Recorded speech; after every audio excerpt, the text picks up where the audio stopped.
नमस्ते बहनों। अगाऊ हमने वीडियो के जरिए कक्षा 5 से 8 में समाविष्ट व्याकरण के सभी मुद्दे संज्ञा, सर्वनाम, विशेषण, क्रिया और क्रिया के काल, वचन, लिंग, अव्यय, उपसर्ग, प्रत्यय, विराम चिन्ह आदि की चर्चा हमने की थी। आज हम व्याकरण शिक्षण के अंदर व्याकरण शिक्षण का महत्व के बारे में पढ़ेंगे। व्याकरण शिक्षण जो है वह भाषिक अनुशासन और मानसिक अनुशासन का एक उत्तम साधन है। अतः भाषा प्रयोग से भाषा पर उसका प्रभुत्व हो सकता है। व्याकरण से भाषा शुद्धि आती है, तर्क वितर्क आदि क्षमताएं विकसित होती है एवं हम सब शुद्ध भाषा प्रयोग भी उस व्याकरण के जरिए ही कर सकते हैं, यानी कि हमारी शुद्ध भाषा की क्षमता की अभिवृद्धि होती है। व्याकरण का ज्ञान शब्दों के प्रयोग को अनुशासित करता है, इसीलिए हम उसे शब्दानुशासन भी कहते हैं। बिना व्याकरण की जो भाषा है वह अशुद्ध और अपभ्रंश हो सकती है। इसीलिए छात्रों में व्याकरण शिक्षा में अभिरुचि बढ़ाना ही व्यावहारिक व्याकरण का एक प्रमुख लक्ष्य रहा है। दोस्तों, अध्ययन में व्याकरण शिक्षण का क्या महत्व है, तो हम देखें कि व्याकरण शिक्षण का क्या महत्व रहा है। तो सबसे पहला महत्व है भाषा पर प्रभुत्व पाने के लिए व्याकरण शिक्षण अनिवार्य है। किसी भी भाषा पर अगर हमें प्रभुत्व पाना है तो सबसे पहले उसी भाषा का व्याकरण का ज्ञान हमारे पास होना बहुत ज़रूरी है।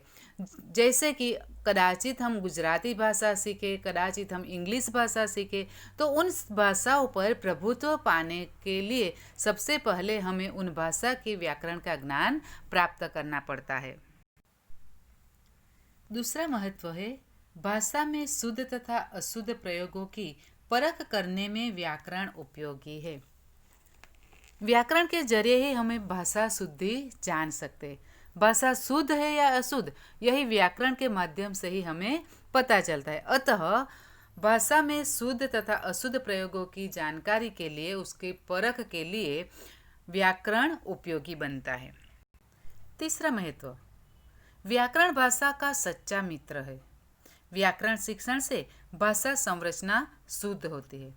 मित्रों, व्याकरण जो है वह भाषा का एक सच्चा मित्र है। भाषा को सही बनाने के लिए व्याकरण बहुत महत्वपूर्ण योगदान देते हैं, अतः वह एक भाषा का सच्चा मित्र कहलाते हैं। व्याकरण शिक्षण से भाषा कैसी होती है? व्याकरण शिक्षण से भाषा संरचना शुद्ध बनती है। आगे देखें तो कि अभिव्यक्ति में स्पष्टता लाने तथा शैली निर्माण में व्याकरण शिक्षण उपयोगी है। हम जो अभिव्यक्त करते हैं, अभिव्यक्ति बोलते हैं, कथन करते हैं, बराबर, उसी अभिव्यक्ति में स्पष्टता लाने के लिए व्याकरण शिक्षण बहुत उपयोगी है। साथ साथ निर्माण शैली का निर्माण करने में भी व्याकरण शिक्षण बहुत उपयोगी बन सकते हैं। आगे देखें तो कि व्याकरण के माध्यम से भाषा के विविध रहस्यों का सरलता से परिचय हो सकता है। भाषा के अंदर जो रहस्य है वही रहस्य हम व्याकरण के जरिए, व्याकरण के माध्यम से पता लगा सकते हैं, अतः हमें उसका परिचय होता है।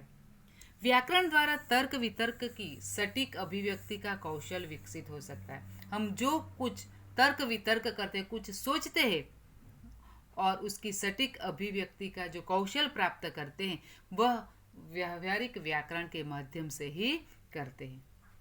व्याकरण शिक्षण में विविध उदाहरणों के द्वारा अध्ययन अनुभव प्रदान करने से विषय वस्तु का बोधन हमें सरलता से हो सकता है। तो उसी प्रकार वर्गखंड में अध्ययन अध्यापन के लिए व्यावहारिक व्याकरण शिक्षण बहुत जरूरी बन पड़ता है। हमारी शिक्षा के लिए व्याकरण शिक्षण बहुत जरूरी है और इसीलिए ही करुणापति त्रिपाठी के मतानुसार कहा जाए तो भाषा शिक्षण का कार्य व्याकरण की शिक्षा के बिना पूर्ण नहीं हो सकता। व्याकरण की उपेक्षा करने से भाषा की संस्कृति में अव्यवस्था फैलती है, भाषा का कोई प्रभाव नहीं रहता, उसमें संशोधन या संवर्धन का कोई अवकाश ही नहीं रहता है। फिर भी हमें यह जान लेना आवश्यक है कि व्याकरण एक साध्य नहीं है, वह भाषा को सही रूप में पाने का और समझने का एक अनिवार्य साधन है। अतः व्याकरण भाषा का एक सेवक है, स्वामी नहीं। भाषा का स्वामी नहीं है, वह एक सेवक है। वह भाषा के विचारों को दूर करके विचारों में स्पष्टता लाता है। तो मित्रों, यहाँ पर हमारे कोर्स 5B के व्याकरण के अंदर इकाई 3 व्याकरण शिक्षण का एक इकाई यहाँ पर पूर्ण होता है। मैंने अगाऊ आपको सूचना दी है, उसी प्रकार आपको स्वाध्याय कार्य भी करना होगा।